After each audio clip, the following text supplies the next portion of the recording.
G'day YouTubers. It's hard to believe I'm up to episode 12 in the Central Moreton Bay series and I still haven't finished it.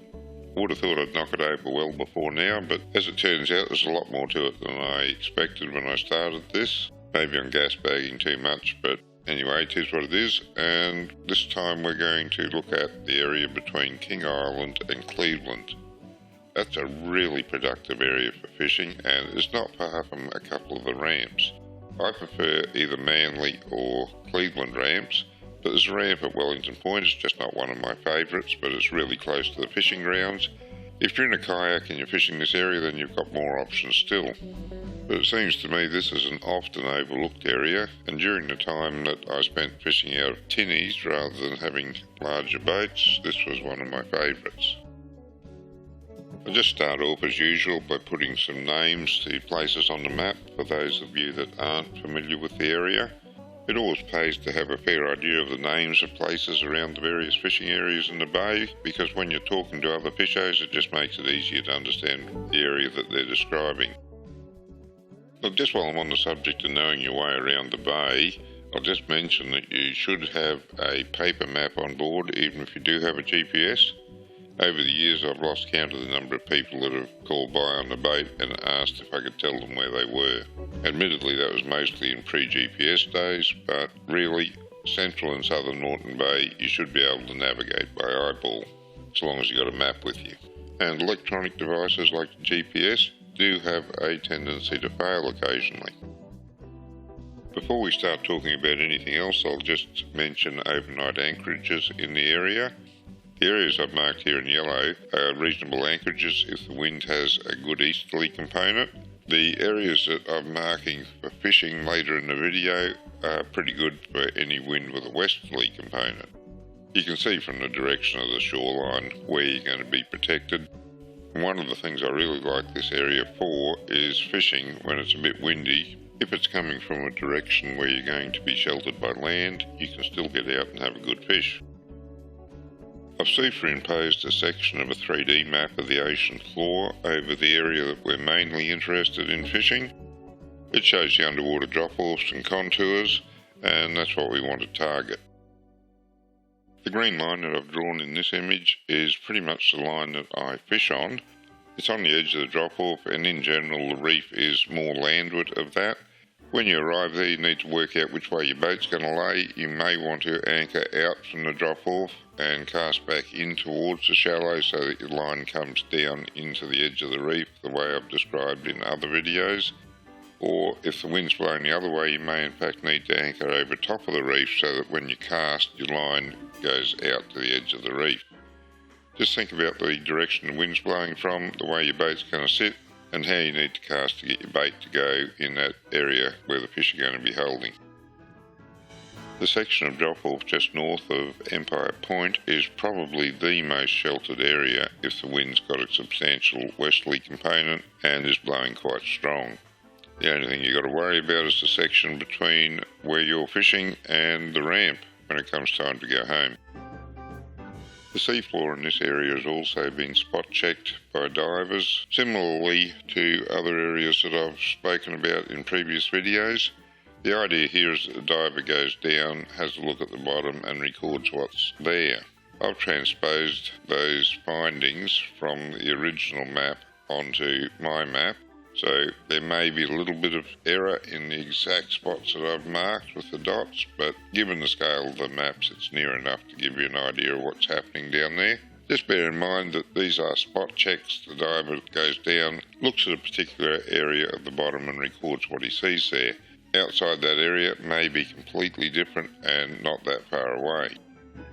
The other point to mention is that the original recording was done as a pie chart, so it may have said that there was 50% sand and rubble there, 20% coral, and the balance was soft coral or algae or something.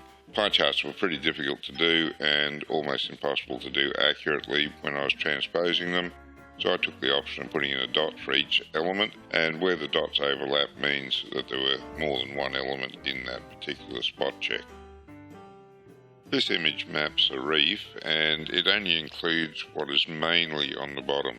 So the areas of hard coral are mainly hard coral. There may be other things mixed in with them, but mostly hard coral. Same goes for the soft coral and the areas of sand rubble. All of that's going to attract the fish. As you can see, the reef itself is very extensive, right along that section from King Island all the way around Cleveland Point. I haven't fished the extreme ends of it. I haven't gone past Huybers Light towards King Island, so I don't really know about fishing that area of the reef. And I haven't fished around Cleveland Point. Not sure why, just haven't done it. In both cases you can see there's structure there to attract the fish, and it should be worth going to have a look. And that brings us to the stage of the video where I talk about some fishing marks. Here I've presented some public marks, mostly my marks. There are some marks there where I've previously caught crabs, but don't take them as gospel. Some of them might be months or even a year or so old. When I drop a crab pot, I put a mark in so I can go back and find it easily. Sometimes I forget to erase them, so if they're still in my GPS, I'll put them in here. I have caught crabs on all of those marks, so if you want to try them, they're a starting point. Hunt around a little bit, try shallower, deeper. You'll find crabs somewhere around there. The crabs are all through this area. A little bit later I'll put up a slide of where you want to drop your pots for crabs. In general, these marks will have fish on them, but size may vary, and time of day is very important, as well as bait and presentation. Now that we've got the marks up, I'm just going to leave them up and cycle through what's on the bottom so that you can see how the marks align with the expected bottom structure. While that's happening, I'm going to talk about some of the other aspects of fishing this area. If you need to, you can pause the video and just have a good look at the relationship of the marks to the bottom and get an idea of what's under you where you're fishing. As I mentioned earlier, all this is based on spot checks at the bottom, so it will vary across the area. It's just going to give you a general idea of what sort of bottom to expect to be fishing over if you pick one of these marks. For fishing gear, the same can be said about this area as for most of the shallow reefs in the bay. You can fish it with light gear, anywhere between a, say, 12 and 20 pound line. I used to fish it with a 15 pound mono line, but these days I prefer braid, and I have some rods rigged with 12 pound, 15 pound and 20 pound. I'll fish it with any of those rods.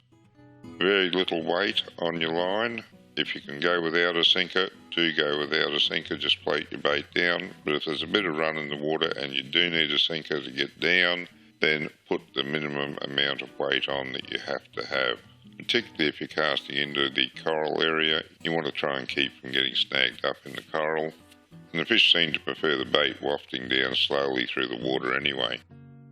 Either fresh bait or very good quality frozen bait is absolutely important, as it is with most other areas you fish. If you don't have good bait, you're not going to catch good fish. Simple as that. The bait itself can be varied. Squid is always a good choice. Prawns are a good choice too. Pilchards, cut them into smaller pieces depending on the hook size you're using. If you want to use a whole pilchard, then gang your hooks or snell your hooks so that you have a couple of hooks to get through the length of the pilchard. They're usually a bit big for a single hook. Whitebait also works pretty well, but given my choice out of all of that, squid would have to be my go-to. If you're using frozen bait, find somewhere where you can get some really good quality bait. Don't buy the garbage from the garages or the same sort of stuff sold in other establishments. I found Mr. Bait at Hammett in Brisbane a year or two ago, and I found him to be excellent for supplying good quality bait. But if that's too far away for you to go, then hunt around your area and find somewhere that does supply good bait. Trust me, if you got good bait, it seems like the fish come to you. If you got rubbish bait, it seems like it's just chasing them away. As for hook size, anything between 2.0 and 4.0 would be pretty good. I generally fish with 3.0 or 4.0 hooks on there. You don't want to go too big on these shallow reefs. If you're fishing with a larger bait like pilchards, do a gang hook setup or a snelled hook setup so that you can put the bait on the hooks properly and get a better chance of a hookup. With those smaller hooks, use a smaller squid, not really tiny but just smaller. These days I use circle hooks. When I first tried them, I hated them, but I've since grown to love them. They're pretty good for this sort of fishing, and because the circle hook usually catches the fish in the corner of the mouth, you can release the smaller ones without doing too much damage. I hear a lot of people saying that soft plastics work and hard bodies work. I haven't mastered lures yet. I'm still trying. I haven't given up on them. But if you can use lures, by all means give them a shot in this area. I expect they're going to work for you if you know how to use them. I've never spoken about the rod and reel setup before, mainly because I don't believe a lot of the marketing hype about you have to have this particular rod or this particular reel. Certainly some rod and reel setups feel better in your hand and they're just nice to use. But honestly, I reckon you can catch fish on any rod and reel setup. I don't think you have to have this particular brand and pay hundreds of dollars for a rod. Just pick a rod that feels nice in your hand and has a nice flex on the tip. Once you've been fishing for a while, you can just sort of flex the tip a little bit in the shop and you get an idea whether you're going to like this rod or not. It might not be much help to you if you wanted to pick a particular rod, but honestly, I think it's as simple as that, really. And now I'll just talk for a minute about what used to be the spot of spots in this area, and that is the radius around the Huybers beacon of about 100 metres. I haven't put any marks in there because you just got to sort of feel where to fish in that area. Haven't fished it for a good while, but that used to be an excellent spot for catching some pretty good fish. Normally somewhere around 2 to 3 kilos you'd pull out of there quite easily. Snapper, sweet lip, cod. In the right months you get some mackerel and tailor. You can get them all down along that area, and as I said, I haven't fished close to Huybers beacon for quite a long time, but that used to be the go. Next time I'm in the area I am going to go and give it a shot. Time of day is important, tide is important, and position within that circle is important. It's not somewhere you can just go and pull up and expect to catch fish. You've got to put some work into it. Get your sounder going, get out of bed early or stay out late. You want dawn or dusk fishing, and having the right tide. It's hard to remember, but I think dawn fishing with a run-in tide, they'd come on the bite at dawn, they'd go off the bite when the run stopped on the tide. I think that's right, but I am remembering quite a while ago. And just a general note on this area too, sometimes it's worth breaking my rule of fishing off the edge of the reef and moving up on top of the reef. Very dependent on some factors which I either don't remember or never worked out, but sometimes if you move over top of the reef you can actually do a lot better than fishing off the edge, albeit with a lot more snags. As I recall, I think mostly grassy sweetlip caught on top of the reef, but there could have been some other species mixed in with it. And my final offering for this area is the crabbing spots, all the way from the Wellington Point boat ramp leads down to Raby Bay and then around Cleveland Point. Just remember there's a couple of channels coming out of Raby Bay that the boats take to get out into the open. Make sure you don't drop your crab pots in them. Not only will you lose your crab pots, but you can do some serious damage to those boats if they hook one on their propeller. I generally find you catch crabs in anything from about 3 to 8 metres of water. Mostly I find probably around the 4 or 5 metre mark, but it depends. The crabs will sit at different depths at different times of year, maybe even on different days for all I know. Put your pots out at different depths, find out where they're sitting, and then move your pots all to that same depth. Generally works for me. Sometimes it takes me a few trips to work out where they are.